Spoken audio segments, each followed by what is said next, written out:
be doing a full comparison between Samsung's newest A series phones, the A51 and the A71. Now, these devices have slowly started to roll out both here in the US and internationally, and as they become more available, especially in the carrier and prepaid space, I have a feeling that a lot of folks will be picking one of these two devices as their next phone. The tough part now is just deciding which one to go with, and hopefully I can help you guys with that decision in this video. Each of these devices has their own pros and cons, differing features, and specific selling points that might make them a better choice for you depending on your needs. And I'm going to try to go over everything you need to know in this video. And if you're interested in doing some comparison shopping of your own, or want to pick one of these devices up for yourself, I'll have links to where you can buy them at their cheapest prices down below in the video description, so be sure to check down there. First off, let's talk about pricing and availability with these two phones, since that's probably the first thing a lot of people will consider. Now, pricing is still a little blurry right now with these phones, especially depending on where in the world you're located, but at least at the time of filming this video, the A51 is available from places like Amazon and B&H Photo unlocked for around $300, and there are some decent bundle deals bumping up the price just a bit. The A71 is the more expensive device, with Amazon having it listed right now for just under $450, though I have actually seen it even cheaper than that on eBay if you shop there. While the prices for these phones don't seem to be totally finalized yet, the consensus obviously is that the A51 is the cheaper device and will likely save you anywhere between $100 to $150 over the A71. However, the A71 does offer some decent specs and features that might make the extra cost well worth it. So let's get into what sets these phones apart. The first thing you'll notice right away is that the sizes of these two devices differ just a bit. The A51 is a 6.5-inch device, while the A71 is a little bit bigger at 6.7 inches. To be totally honest though, the extra screen real estate you get by going with the A71 isn't super noticeable. You can see that with these phones side by side, it's not like there's a huge difference. It's certainly not like going from a standard size device to a plus size device like on an iPhone or S series phone. It's not that drastic.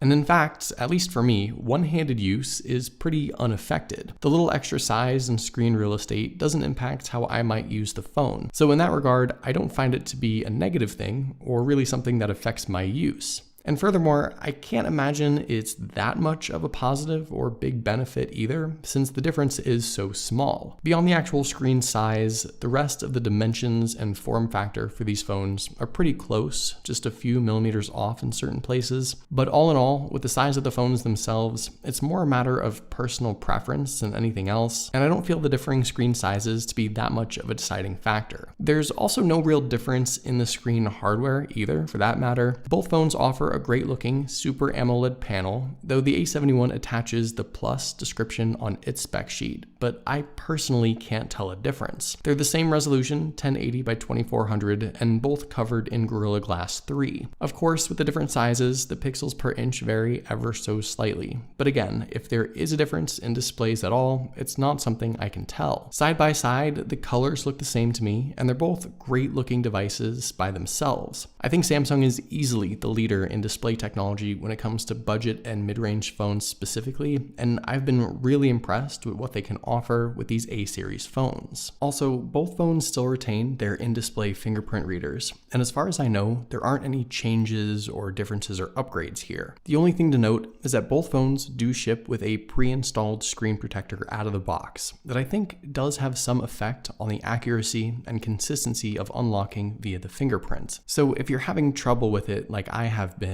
you might want to tear off that plastic film covering the display. Design-wise, everything is pretty much identical. Even though you're paying a bit of a premium for the A71, you're still getting a plastic build with a polished chrome frame, and while both of these phones still feel pretty good in the hand, they don't give off that flagship vibe. They're certainly not cheap feeling by any means, though. There's some decent weight to them, and I love the look overall too. Samsung has decided to keep going with these fun colors and shimmering rainbow effects across the back, which I think is awesome. And as far as the color options, you're getting the same choices no matter what you go with. Black, white, blue, or pink all with that shimmering reflective effect and a little bit of crisscross pattern across the back that's pretty subtle. As far as the other physical features, the button placements are basically the same, volume and power both on the right side, and the SD card and SIM tray alone on the left. Underneath, both phones retain the headphone jack and have a single downward-facing speaker, as well as a USB-C port. And on that note, I do want to mention two differences in the accessories that come in the box. As far as the wired earbuds, the A71 ships with a nicer pair that have replacement in-ear rubber tips, while the A51 seems to have this old-school all-plastic design. I can't imagine anyone using either of these earbuds anyway, but I just thought I'd mention it. And as far as the wall adapters, the A51 supports 15-watt fast charging, while the A71 bumps things up to the super fast 25-watt speeds. And that's what you'll see out of the box as well. The A51 has the 15-watt plug,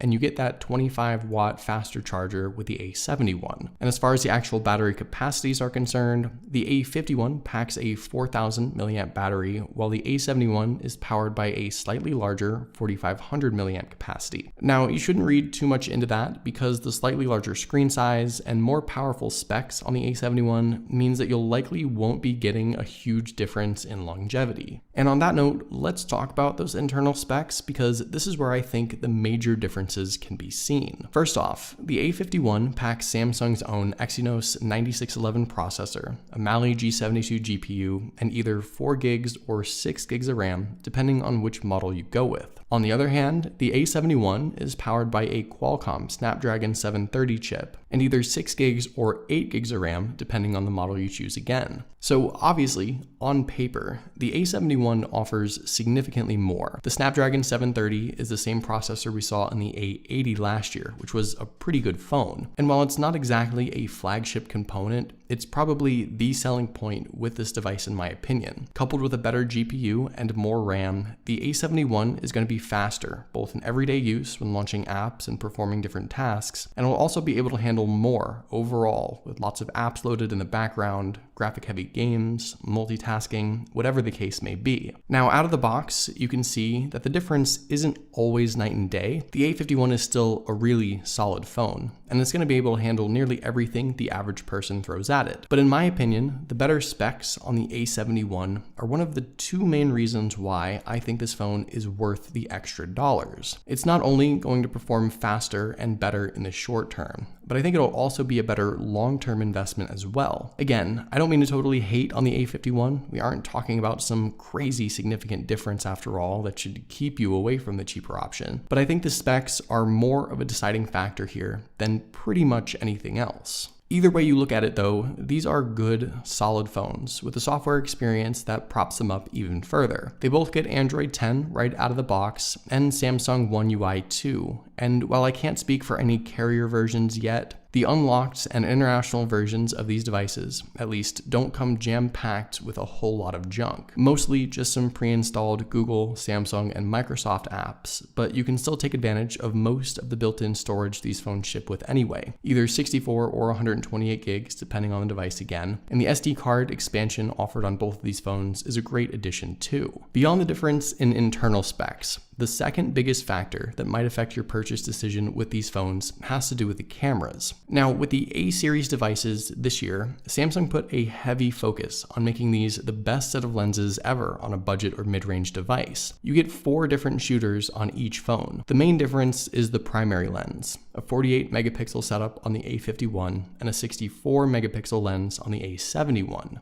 Aside from that though, the rest of the setup is the same. 12 megapixel ultra-wide, 5 megapixel depth sensor for live focus shooting, and a brand new macro lens for up-close photography. Overall, once again, the A71 is going to be the better picture and video taker, both because of the higher spec lenses and because of the better internals I mentioned earlier to help process the shots. However, feature-wise, you don't lack anything by going with the A51 at all. You still get everything: live focus, night mode, wide angle, pro controls. At least on the software side of things, there doesn't appear to be a single missing feature or setting on the A51. But in practice, in the real world, the A71 is going to consistently be taking better shots. Now, if you're a fan of selfies, this might be some worthwhile info too. While the actual specs of the front-facing camera appear to be the same for the A51 and A71, at least as far as I can tell, I've found that for whatever reason, selfies tend to look better when taken on the A71. Again, the specs seem to be the same, even though the size of the camera cutout differs for some reason, but in practice, there's noticeably more detail coming from the A71. I might have to just attribute that to the better processor on the A71, once again, like I said, which might be able to offer better photography overall, regardless of the specs. But if you guys can offer a better reason or a more detailed explanation, feel free to let me know. So now here's the question: which phone should you go with, the A51 or the A71? Personally, I'm leaning towards the A71 mainly because of those better internal specs. I think considering the price difference isn't so drastic, the extra investment is worth it. However, I do realize that while the price is only $100 to $150 more, that's still potentially a 25% premium, which might be out of the question for some people. If you can't justify the extra cost, the A51 is still going to be an awesome phone, and you should definitely go for it. But I think the A71 is more than 25% better than the A51, which is why I'd personally recommend it. So there you go. That's everything you need to know about the new Samsung Galaxy A51 and A71 phones. If you're thinking about picking one of these devices up, let me know which one you go with, and if you have one already, I'd love to know how you're liking it so far too. But hopefully you guys did enjoy this video. Be sure to follow Tech Daily on Twitter and subscribe to the Tech Daily YouTube channel if you haven't already, and I'll see you guys later.